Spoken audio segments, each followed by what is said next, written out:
G'day, how you doing? Adam Williams back here with, what do we got? Adam Williams Creative, where we do a bit of Photoshop. We have some inspirational photographers come on every now and again. And today we have photo critique. I have 8 images which we are going to take a look at and critique. As normal, let me know if you can hear me loud and clear. No, my microphone is on. It absolutely is on. Good morning, everyone. Lots of comments, lots of good mornings here. Great to see your smiling comments, your happy comments. Well, there is some smiling icons in here too, isn't there? Smiley faces. Great to have you here. Critique day. A couple of things before we get into that. I had some notes here that I wanted to go over. If you missed, we only had a relatively small audience yesterday, and it looks like we have a relatively small audience today. That's completely okay. We've got the core group. You know, this is the team. You guys that are watching each and every day is the core group, and that is perfectly okay. But if you missed yesterday, it was a gem, an absolute gem of a presentation. I loved it. I was inspired. I even took my camera out in the afternoon and grabbed a few snaps. 𝗏𝗏𝗏 is just such a joy to listen to, the stories, his imagery. It was a real inspiration session. And as I said, it was a bit of a hidden gem because a lot of you, well, not a lot of you, I'm sure most of you are watching, but we didn't have the huge numbers that we quite often do with some of the other photographers. So a bit of a hidden gem. If you missed that, jump back. There's a link in the description. Jump back and check that out when you have some time. Perfect sound, says Declan. Awesome, mate. Middle of the night over there. Lots of viewers, South Australia, Sydney. I saw a Port Macquarie, Robin from Port Macquarie. Awesome, guys. Really cool. As I said yesterday, I'm going to knock a few shows out of this in the coming weeks. Coming up, first of all, let me tell you what's coming up because we've got a lot of good stuff coming up and you're not going to want to miss out. We've got 𝗵𝗂 tomorrow. She is absolutely incredible. You're going to love her and love her images. Make sure you set the alarm for tomorrow at 10 a.m. If you can't be here, put a note to come back and check out that stream because it's going to be absolutely incredible. She's going to share her stories and her images with us. On Friday, we've got Sharkey, one of Tasmania's most talented photographers. I know Luke from when he was living in Sydney, a good mate of mine. He's now living in Tasmania. And he has a real passion for the Tasmanian wilderness and Tasmanian landscapes. You're going to love that as well. Monday, we've got a big one. Monday, we've got Andrew Campbell presenting on deep space photography, like, I don't even know what they're called, like nebulas and this and that and all the constellations and gas this and I don't know. He's going to be cringing as let me just stop there, but all those incredible deep space photos. If you don't know what I'm talking about, Google Andrew Campbell deep space photography and you're going to get a real treat on Monday. Tuesday we have Steve Arnold delivering or telling us all why luminosity masking is incredible. I've got one more guest coming on Thursday as well. I'll keep that a secret for now, but it's going to be great. You're going to love her as well. Yeah, Tracy. Tracy says she loves Mika. Absolutely, I do too. And she's going to be coming in tomorrow to share her images with us. It's going to be excellent. Now, in the coming weeks, next week, I think we'll probably have 4 shows, Monday, Tuesday, Thursday, Friday. The online photo competition closes on Monday. Have a look in the description if you want to enter that. It closes Monday. I'm hoping to run the final live on YouTube on Friday. So tune in on Friday. The following week after that, we're probably going to come back to about 3 shows. And then I think for me long term, it's going to be 2 shows a week. I think I can manage that and would love to do 2 a week. The 5 was getting a bit much, as you can imagine. It was getting really intense keeping up.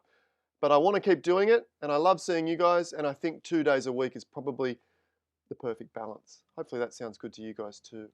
I would miss you if I didn't get to do this at least once or twice a week. All right, here we go. Okay, actually this morning, was there anything else? Oh, of course, hit the likes, get those likes going. I had some trouble this morning. I couldn't access any of the Facebook groups, so I couldn't access Easy Way Photography or Focus Photography group on Facebook or LPN. What's that stand for? Landscape Photography Network. They're the ones that I normally post into and tell some people or get some people to come here and join the stream. For whatever reason, Facebook wouldn't let me post or actually even see any groups this morning. Is anyone else having that problem too? But what's the point I'm getting at? I don't even know. I don't even know. Oh, get the likes going. Hit the like button. If you enjoy the stream, hit the like button and let YouTube know. Let YouTube know that this is worth coming over and joining us. If you're new this morning, or if you're coming in later and watching the replay, we do this relatively regularly. I think it's going to be, as I said, it's going to be coming back to probably Tuesday, Thursday morning in this time slot. But the best way to never miss out, hit the subscribe button, hit the notifications button. The subscribers have been going crazy. I saw someone mention that. We are up to 9,300 and change. I think we've added about 1,500, nearly 2,000 in the 6 weeks since we've been doing this. So thank you all the new subscribers, and thank you everyone that has already subscribed. That is just great. Andrew Campbell, Deep Space Photography. That's it. Bettina, hopefully I'm pronouncing that name right. That's a beautiful name. Andrew Campbell, Deep Space Photography. It's just mind-blowing cosmic goodness. Okay? Check it out. He's coming in on Monday and it's going to be incredible. Yes, Federico was amazing, Sonia says. He was so inspirational and so authentic and so honest with his storytelling and the stories behind his images. It was really powerful and moving. And a couple of things that he said that really, really resonated with me and points that I feel really strongly about as we move into critique is, you know, he said at one point that he didn't believe you could create strong, powerful images unless you have something, you know, something to say, something strong to say, something that you believe in. So he's always creating, as I do, I'm always looking for, you know, part of me, my voice, my opinion to infuse in my photography. And that is a really, really big part of photography for me and a really big part of photography for Federico as well. And I think if any of you guys are looking to take your photography further, and we'll discuss that more in the critique, then looking for those stories, figuring out who you are as a person so that you can then use that as the artist to make more powerful, more emotive stories. Now, they don't have to be dark and gloomy like I tend to produce. You can produce a series on, you know, just gorgeous golden warming sunlight. You know, what a great series to produce throughout winter, the beautiful golden sunlight of early morning or something like that, something uplifting. But, you know, really try and connect to what you're doing as a photographer, and I think that will help you improve the storytelling and the general appeal of your images. A couple of questions here, I think, or maybe statements. Cheryl says, did I put something up for us to like? No, I'm not sure, Cheryl. Did you see something on Facebook or... oh, maybe you're talking about the advert in Easy Way Photography. I ended up removing that because the post had done its job. Maybe you were talking about that. Robin. Okay, Robin not having any trouble getting into Easy Way Photography. Yeah, it was just blocking me or freezing me out. Every time I clicked on Easy Way Photography, it went to just a blank page, and when I would refresh, it did nothing. And I couldn't even, you know, the left-hand column where it's got all the groups, it didn't even exist. That was gone altogether. Someone else says Beverly says they had trouble with Facebook too, so at least it wasn't me. And I saw Steve Parrish. If you know Steve Parrish, one of Australia's most talented photographers, he posted saying, is anyone else having trouble? So he was having an issue too. Okay, Gail said that she can access groups on the phone, but not on the computer. Probably the same with me. Hit the share button if you wouldn't mind, and maybe sharing to Facebook's working this morning. If you want to do that, you could do that too. Let's get into some photo critique. Hit the like button. If you're here every morning, give that a like. That'd be great. Now, the first one isn't so much photo critique. I got an email probably about 10 days ago now, and I get a lot of really positive emails, you know, photographers and people watching the show sharing their experience and really thanking me and telling me what a difference I've made to their photography or even to their mental health or etc., etc. And that is absolutely phenomenal, and it gives me a great lift and a great sense of purpose. Leroy the other day, I'm not sure where Leroy's from. I think he's from, well, overseas from Australia, and he generally is not on the live stream, but he watches most shows most days. Shout out to Leroy. G'day, mate. How you doing? Great to have you here, even if you're not in the live stream. Give me a shout in the comments if you see this.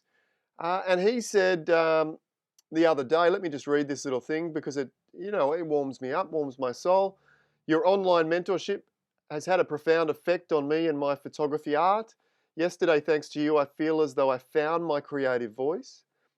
I admit that it is very derivative of your style, referring to my style for the time being, and that's completely okay. While, when we're being inspired, we kind of emulate those that are inspiring us, and then eventually we sort of get other forms of inspiration, mix them in a big pot, as I said yesterday, and what we tend to pull out is very much more authentic to ourselves. So more inspiration, the better, in my opinion. Leroy says, but his voice will strengthen as time passes. Absolutely, mate. I 100% guarantee that it will. He goes on to say, because of my sorry, I'm hopeless at reading out aloud, aren't I? And actually, everyone who put their, not everyone, but a lot that put their photo critique in gave me a complete essay today. So I'm going to be having trouble reading out the entire essays. Because of your selflessly,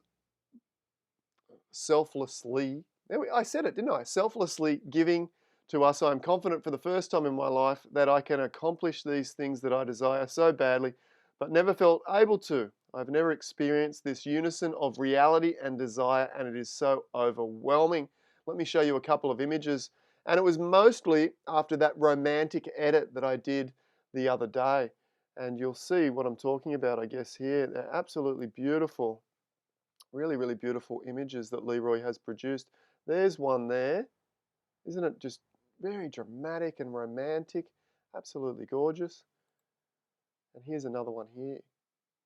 Great stuff, Leroy. Really, really good. I won't critique them. There's a few little things that we could maybe, work on, some subtleties of the color and this and that, but all in all, fantastic job. They're really, really beautiful. All right, let's do the critique. Where are we? We'll go back to the first one here. Here we go. Look at this photo essay from Sonia. Are you there, Sonia? You're normally there. Are you there? I can't see you, but shout out, say hello. You're probably freaking out. Heart's jumped into your throat. Oh no, Adam's going to critique my image. Don't worry. It's okay. I'll be gentle-ish. What does Sonia have to say? You've got a lot to say here, Sonia. I took this photo at my beach during my early exercise.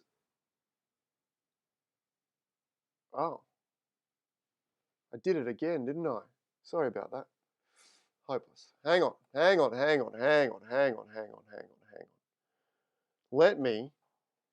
just had that big spiel about Leroy's images. Let's go back, open up Leroy's images so we can see them. Where are they? Here they are. You would think I would get used to switching between the cameras and this and that. Yeah, sorry about that, Cheryl and Gail. Thanks for letting me know. And Karen, hello, Phoenix. Hello, we're bumbling away here around. Thanks, Gary. Thanks, DD. Freelancer. Gail, wrong camera. Yep. All right. The 30-second update. Can we see? Can we see now? Hopefully we can see. Ah, dearie me. You'd think I'd get used to this, but every day I stuff something up, don't I? Completely. And I'm lucky I've got comments here so you guys can guide me along, because otherwise I could just be talking to myself for an hour and everyone would be like, what's going on? What's going on? Back in the day when I didn't have the comments up. Well, I won't go through what Leroy had to say because we all managed to hear that, but not see it. This is Leroy's images. They're absolutely gorgeous. Check them out. Leroy was going to be panicked. Sorry, mate. I went through all of that and you couldn't see the images, but we got there. We got there. Worth the wait. Absolutely gorgeous, isn't it? And there's another one here too. Look at that. Really romantic, really dramatic. Absolutely wonderful images. Absolutely. Okay. Cheryl says worth the wait. It's part of my charm. I do it all the time. Yeah, I don't know. I kind of think I just sort of work on instinct a little bit, which helps with a live stream. It means that I'm not overly fussed about, messing stuff up, and that kind of helps with this live stream environment because it's going to happen. I did it last night. I was on for the AIPP. Anyone watching the AIPP Zoom meeting last night? And I managed to pretty well stuff that up with my images as well. But anyway, I won't go into that. Okay. Sonia, where are you? You're normally here, but you haven't chimed in. Maybe you're just sitting there quietly, just Guyang says it makes the live show more entertaining, funny, witty, whilst inspiring. Okay. Yeah, it would be horrible if I managed to get everything absolutely perfect and smooth, wouldn't it? I don't think I've done it yet. Oh, there was that time. There was that one time where I got to the end and I was like, that was pretty good. And then I managed to stuff everything up every day since. But we always get there with your help. I promise we're going to do some photo critique now. Yeah, beautiful images, Leroy. Sorry about the little fuss in between getting to them. All right, Sonia, I took this photo at my beach during early exercise walk yesterday. This was quite some time back, a few weeks back. I arrived at my beach early to walk the dogs and brought my camera, but nothing else, so I couldn't be accused of lingering. Good idea. I did that on my walk yesterday, just had my camera around my neck strap. And just while I was doing my exercise, I was taking a few snaps. I think that's okay. I don't know what's okay, to be honest, but I'm quite okay with that. Because of the westerly wind, the sea was flat and amazingly calm with that crispness of autumn. The beach looked quite different, and the recent rain, probably the night before, had cut new rivulets along the beach, creating little cliffs that caught the morning sun. Quite the essay. There was the promise of a serene day and a sense of hope among all the doom and gloom of the virus and all the rules it necessitates. I feel very privileged at a time like this to live so near the ever-changing seascape that has so many moods and feeds my soul. I wanted to convey a sense of smoothing, calm, and hope. Beautiful. I feel very lucky that I live close to the beach as well, and I'm able to, walk along the coastline as part of my daily exercise routine. All right, thanks for that. So thumbs up, great work. I mean, the full essay here is great, but the main point, I suppose, is wanting to convey a sense of soothing, calm, and hope. And that's what I want everyone, to a certain degree, to take from Federico yesterday is, well, there's two things. Number one, if you love your photography and you're having fun and you're not really, feeling like that you need to move to the next level yet, then don't worry about it. Don't stress yourself about telling stories and this, that, and the other. If you're just loving photography, then that's the goal and stick with it. That's perfectly okay. But what I will say, most of us after a year or two tend to lose that excitement and that mojo of their photography. Yeah, who's ever lost their mojo? Yeah, in fact, yesterday when I took some photos was the first time I've actually taken any photos, fresh photos, in probably 9 months, 8 or 9 months. I've got a lot of photos from the recent trip that I've been working on, but I haven't felt the need to take the camera out until yesterday. And look, I didn't grab anything special yesterday. I just took my camera out as a search for compositions, really. The light was really harsh and I wasn't getting anything particularly nice, I'll be honest. Okay, but if you lose your mojo, one of the best ways to get it back is to try something new, to learn something new, really excite yourself with new possibilities. And one of those possibilities is to challenge yourself to create deeper, more meaningful, more authentic photos to who you are as a person, with more connection to the landscape. Rather than taking photos of what you see, try and capture photos of what you feel. And if you do a lot of research into, let's say the most famous artists, the most famous photographers in the world, you choose which ones they are. And if you read their biographies or read the history about them, you will generally find that the majority of those artists that are creating really engaging work are doing that because they're creating work based on you know, how they connect and how they feel about the landscape or the subject that they're shooting generally. Really trying to connect with that. Sonia! Woo!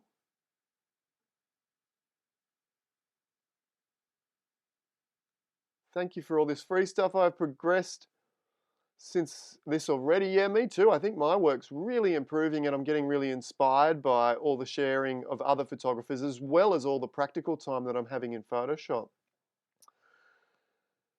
It's been really good for you. Sonia says she lost the use of, or most of the use of one eye years ago. Sorry to hear that, Sonia. Sorry to hear that. I'm glad that you've really found photography and taken to it since that big setback. Absolutely. Let's have a look at this image. Let's have a look at this image. Okay, so let's just duck back a second. What was that feeling we were looking for? To convey a sense of soothing, calm, and hope. I think you've done an incredible job. Really, Sonia, absolutely beautiful. There's a couple of little things that I might tweak. Absolutely.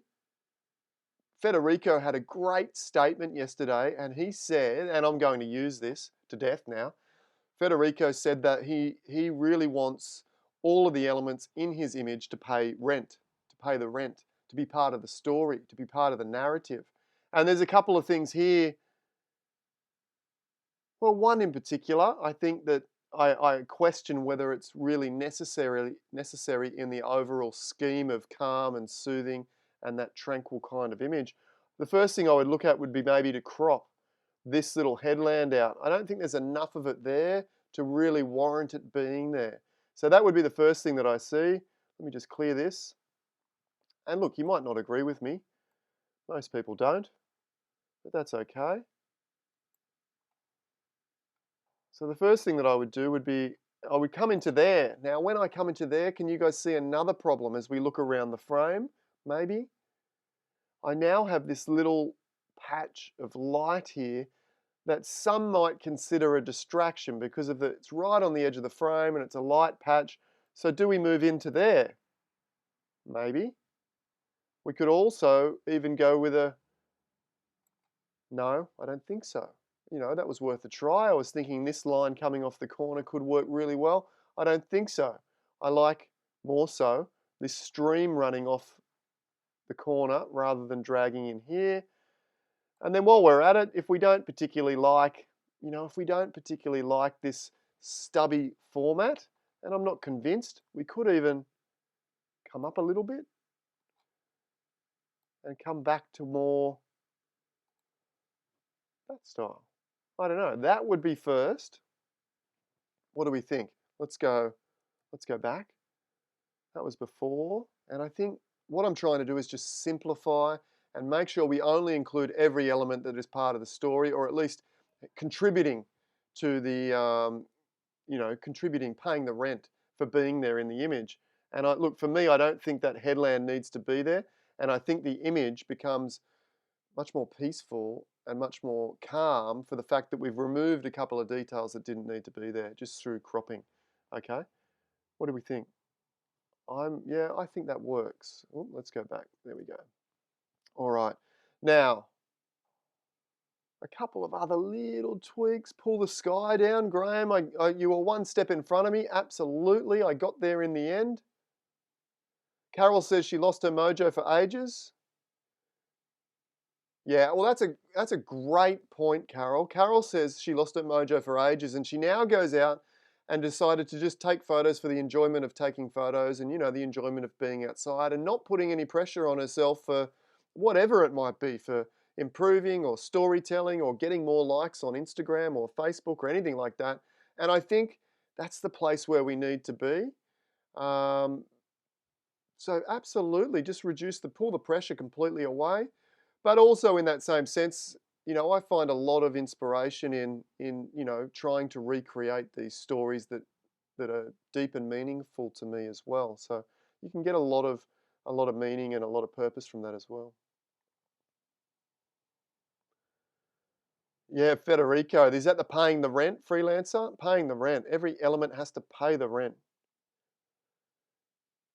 DD, I'm going to call DDNN DD. DD says loves the image, especially the footprints. Absolutely. We all lose mojo on things we love. Yeah, I think we need to get a bit of perspective there. You know, you can get your mojo back. As I said, new bit of gear, new technique, learn more, grow. You know, growing and learning is all exciting and part of bringing that mojo back, but also so is having purpose and meaning for why we do something. And in Carol's case, just using photography as a form of relaxation and getting outside is in fact the purpose and meaning, and not worrying about any other external influences is incredible. That's great. Focus on the footprints, absolutely. I don't think for me I would focus on the footprints, but you know, if that's for you, then absolutely go for that. Better cropped at 4:3. What's 4:3? Let's have a look. I don't really use ratios that much. Let's type in 4:3. Okay.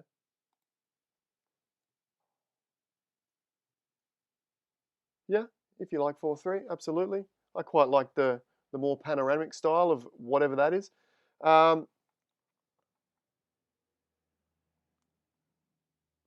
Clone out Ron Irving, controversial Ron. Clone out the bird or move it. I think the bird just, you know, it's such a part of the narrative. Oh, where would you move it to, Ron? Give us a yell where you would move it to. I think it's quite nicely placed how we come in through the flow, and it's just my opinion. We're drawn in here, and this really light patch of light hits us, and then the bird is just sitting up above there, adding a sense of that, you know, that, not loneliness, but solace, or you know, just that peace in being by yourself, that peace and quiet. It's not a dark, lonely bird. It's a free, uplifting, you know, peaceful type thing. Ron, it's controversial. What's everyone else think in the comments? Do we get rid of the bird or leave it there? I'm a big fan of leaving it there, to be honest. Does the bird have a halo around it? Let's have a look. Little bit. It does have a little bit. You could remove that too. All right. I do want to maybe just have a play with warming the image up. Let's try that. Let's try that. Painting with pure sunlight, right? I mean, it's pretty much my one go-to trick, hey? Built my entire reputation on painting with pure sunlight. That's a bit over the top, I'll agree. Something like that. We don't need it in the highlights, so we're just going to invert that layer. Brian's got I like the simplicity and the light. Yeah, me too. Bird adds to the story. I agree, Christine. Bird has to fly out to sea. Ah, yeah, okay, we could swing it around. We could do that. Ron finds it distracting. Absolutely, mate. Yeah, I can see that. And if it's part of your story or not part of your story, Ron, in your particular image, we would remove that. We would get rid of that. Turn the bird around, perhaps. There's a few votes for that. I tend to agree with that. I do. You know, flying to freedom rather than flying into what looks to be the city and or the hustle and bustle or the urban area. Not that I can even see any buildings there. Yeah, okay. On the phone, it doesn't show up that great. Looks probably, you know, on the big screen, the bird is a significant part of this image. Graham says he would desaturate the blue. So would I. We're going to get to that. Keep it in. Keep it in, says Robin. All right, let's paint a little bit more light. Where are we? Where are we? I hope I'm just having a bit of fun and just relaxed and enjoying the conversation this morning, guys. So prepare, lock yourselves in for an hour or so. Lock yourselves in. Probably not the right terminology at the moment, is it really? Sorry about that. I think the brush is hard. It is.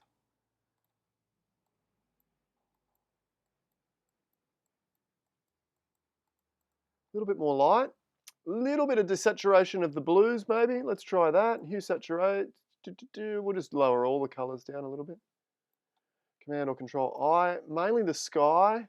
And a lot will probably disagree with this as well. You probably love the blues in the sky. This blue here is a little bit too intense for my liking as well. Okay, and the other thing we could do to really soften the image, just to really soften the image and try and bring a sense of that peace and tranquility, is push the black point up just a little bit. Let's see, because that's going to soften the contrast and maybe bring a softness to the image. Curves.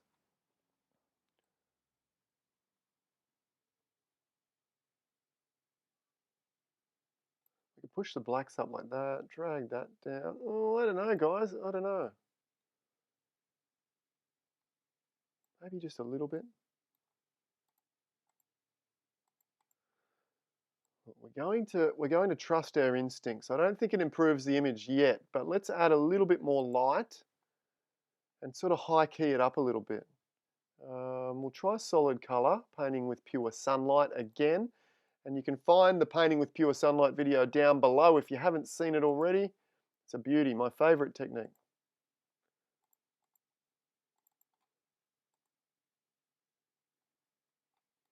It's a bit over the top, isn't it? But let's run with it with a soft brush. Pop that brush down to about 15%.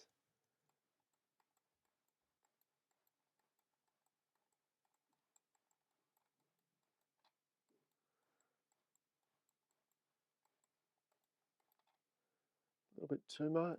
Drop that opacity down. Okay, let's try a little bit of color fill over it and just see photo filter. See if any of these photo filters maybe lend themselves to peace and tranquility. Warming filter. Yeah. What about cooling? Maybe. What about, I doubt red, but let's try it. Oh, it's actually quite nice, isn't it? Always try it, you know. I like what it's doing to the sand. Absolutely. Let's run with that. Command or Control I to invert, and I'm enjoying the. Oh, let's just pump that opacity up a little bit. Just keep playing. Just keep tweaking and trying things. Let's have a look. See, the sand's a little bit green in that there, and that's my fault because I've been messing around with it. And just that little bit of red brings that golden color back to the sand. Let's try another photo filter. See if, yeah, no, orange, no, violet. No, a little bit of purple. Yeah, in the sky. All right, let's invert that. It just softens the sky a little bit. Oh, I just noticed the halo that someone was talking about around the bird. There's quite a bit of a light bleed. It could be a composite. Okay, maybe it is a composite. Did we catch you out there, Sonia? Let me know. Okay, Jane says, my new favourite technique, painting with pure sunlight. I agree. Bird needs to fly the coop. Yeah, look, Vonnie, absolutely we could make the bird bigger. If you're on the mobile phone, then I would think that this looks absolutely tiny, but in full screen it looks big enough and relative to the image. But let's have a little play with the bird now. We'll merge those layers up, Command, Option, Shift, E for everything. That just merges that onto one layer there, as you can see. And what do we got? We'll grab this. Let's go like that, Command or Control J. Command or Control T for free transform. If you're a bit unsure on Photoshop and wondering what I'm really doing here, then have a look in the description below. I've got my most popular beginner Photoshop workflow courses now. Pay whatever you like. So you can sign up for that for free, or if you can afford $1 or $2, thank you very much. I muchly appreciate it. But if you can't, sign up for free. That's perfectly okay too. We'll flip horizontal. You know, where do we put does the bird be flying out over there? Yeah, maybe. Gives some balance, doesn't it, if we put it over there? And I'll have to remove that one. We could make it bigger. How big do we go? What that tends to do is bring the bird closer to the lens, okay, rather than, or make it a different species, you know, like a albatross instead of a seagull or something or other. I think the size is pretty much okay. We can make it a little bit bigger like that.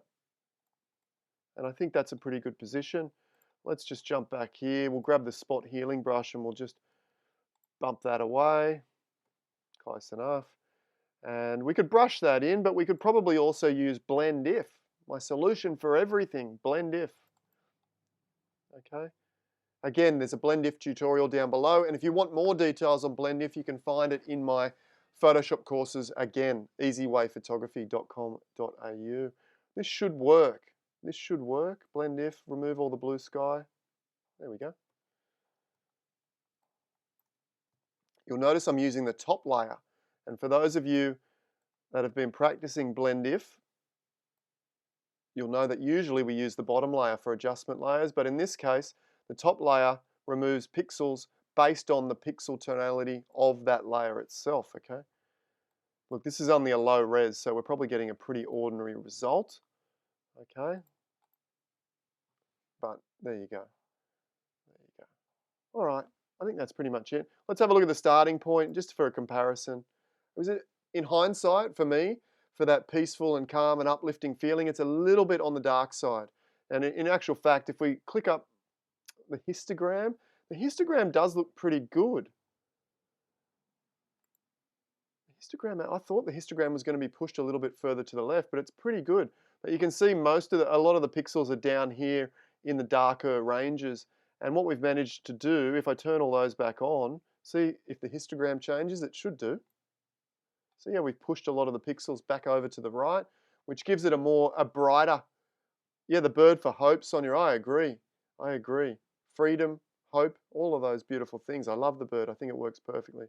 I don't think you need to move it, but you can mess around with that a little bit yourself. Okay, so we just get a little bit of a brighter image, which for me gives a little bit more uplifting feeling, which suits the image a little better. Let's have one more look before. Yeah, I think that works quite well. Thanks, Sonia. Okay. I had all sorts of problems this morning. I couldn't get access to Facebook groups. Photoshop was doing this weird giant spaces between the text. You know, one of those gremlin mornings, right? Okay.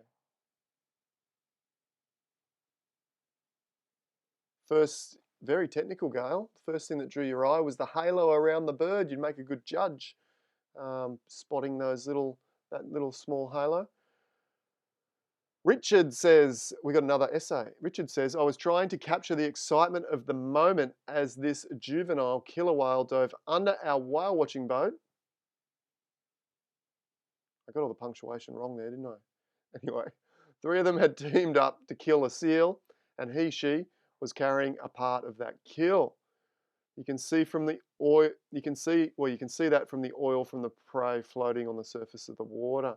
I feel that this photo has not yet reached its full potential. What do I think? Let's have a look, Richard.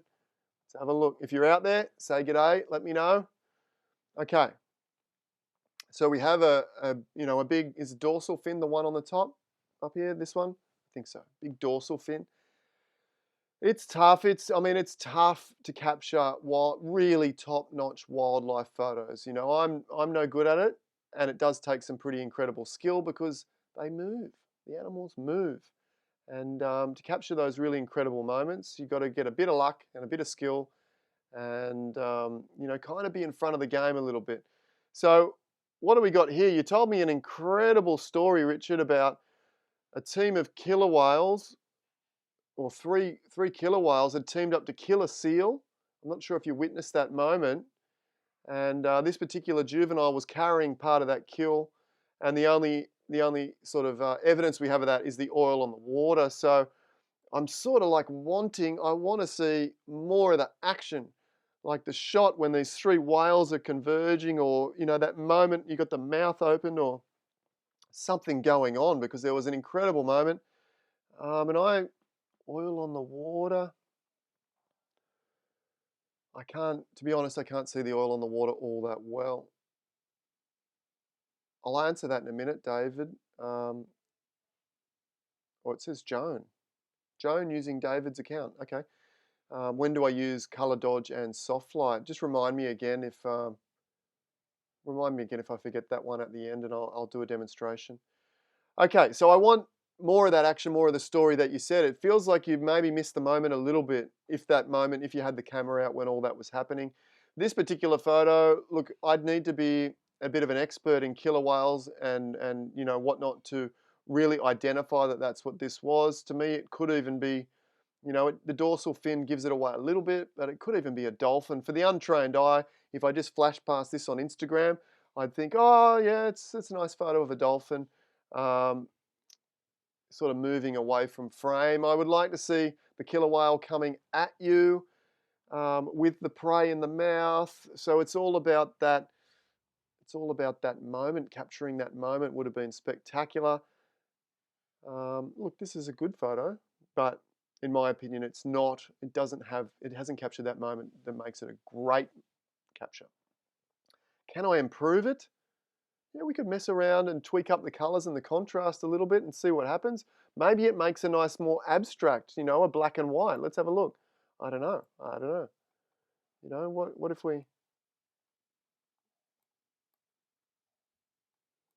get away with boosting up the contrast maybe? I'm just messing about here to try and, nah. What if we crop in like a really crazy crop of some description here? Can we get, you know, a more abstract? Well, maybe, you know, this sort of wave there.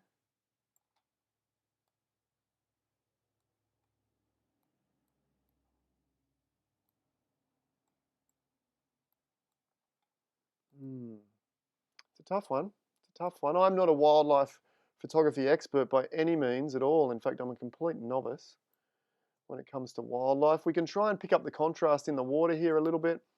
See, I mean, or, you know, pick up the contrast on the killer whale itself. Let's grab this little hand and we'll come over here. You can see that little dot bouncing up and around here. And if we click on a light area and a dark area, you know, that might help. Command or Control I. B for brush.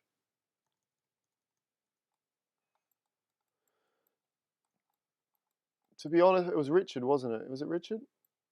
Yeah. To be honest, Richard, I think, you know, the moment was missed for mine. You captured the moment beautifully in the story, but for mine, the moment has been somewhat missed here. And, you know, as a consequence, we've got the back end of the whale sort of heading away, and it's not the most compelling image for mine. And that's just being honest. It doesn't connect with me. I would prefer if the whale was coming at me, so I could sort of get that connection or see a little bit of expression on the, you know, from the eye of the whale itself, or if I could see the kill being dragged along the side, or if I could see three whales interacting, or anything like that, or a seal in the distance that this whale is preying on, sort of tracking, anything like that to really elevate the story. Even side on of the whale sort of, you know, breaching and ducking in and ducking out can work. Don't get me wrong, I've seen some incredible photographs of dolphins and whales from the back or from the side, but they tend to have something else going for them. You know, maybe a slightly silkier water or a slightly better light, or you could even have used, and this is difficult with wildlife photography, but you could have maybe tried for a polarizing filter to cut the glare. See all this glare on the water? It's really, that glare is taking away from the contrast and the saturation and those beautiful blues in the water. But by putting on a polarizer, you need to really bump up your ISO because the polarizer is going to slow your lens down and you need a really fast lens. Jane says the story doesn't really match the image, and I guess that's what I'm getting at. The story is incredible, and that's what I wanted to see. I wanted to see some action and some of the whales hunting and this kind of thing. And it feels like maybe that was too far away and you couldn't capture that. By the time it got to the boat, it was all over, and I can understand that. But the memory for you, the memory's, you know, in your heart and in your head, and you can remember that vividly. And I'm sure it was exciting. It sounds exciting, and this image maybe reminds you of that. But the emotional content that you feel, I can't. I'm not getting that. The dorsal fin is coming towards me. Oh, sorry. Okay. There you go. See, told you I wasn't an expert. Now that I look at that, yeah, it does look that way, doesn't it? What I could see was this wider section of darkness, and I assumed that was the pectorals sitting in just behind the dorsal. This shadow under the water. So that's where I was getting that from. But it does kind of look like it is coming towards us. I'm not sure, to be honest.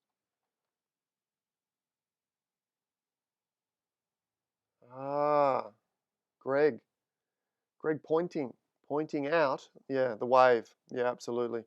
In the back there. Okay.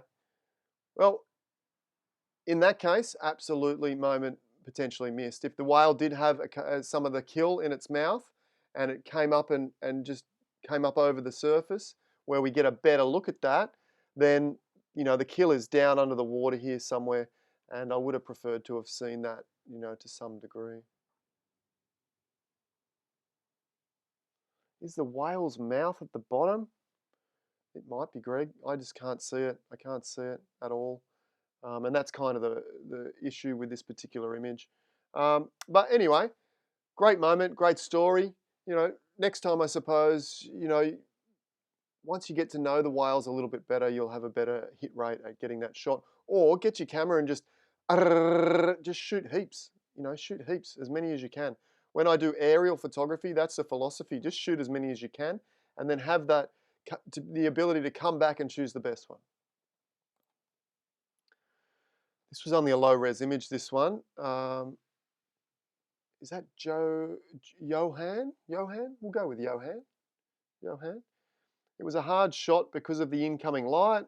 It looked like a scene of Star Wars, the goats coming home to Obi-Wan Kenobi.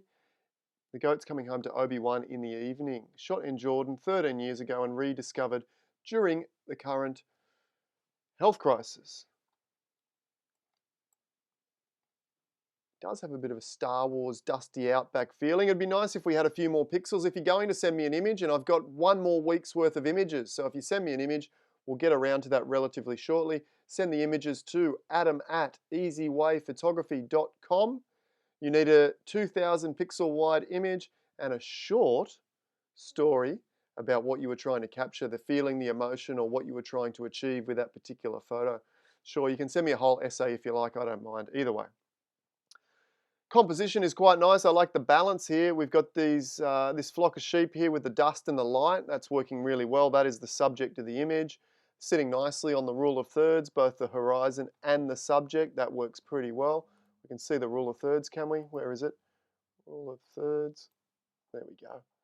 Almost bang on, isn't it? Some people like to do that. And I think with this particular image, it works really, really well. Over here, we seem to have maybe the shepherd with a camel, standing by the camel, and a bit of a shanty, old knocked up pen for the sheep for overnight, maybe to protect them. I'm not sure, but it works pretty well. There's a couple of things that I would maybe look at. Does the flare, does that add? There's a bit of a pinkish, purplish, magenta-ish flare through here. It'd be tough to get rid of. That's one of the toughest things to get rid of. So I understand why it's still there. And if we're going for that real Obi-Wan Kenobi, loving this image, says Go. Yeah, I think I really dig it too. If we're going for that really dusty Obi-Wan Kenobi, maybe we could really emphasize that a little bit more, the dust. If we go solid color, and I need to talk about solid color, the reasons behind that, remind me at the end. If we go solid color, and let's just click any color, doesn't matter, white will do. And we turn it off, okay? Turn that layer off. And then double click on the little white square here, the solid color icon, and we choose, you can see as we come off now, we can choose a color from the photograph. So if we choose that color there, we can make it a bit of a dusty scene, a bit more dusty, just by lowering the opacity.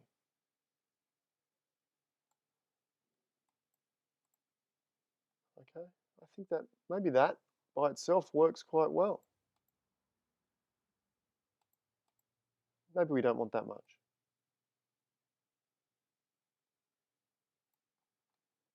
Yeah, something like that. We could maybe add a little bit of that golden sunlight just through the middle, just to draw attention, more attention. Let's see. Just making this up as we go.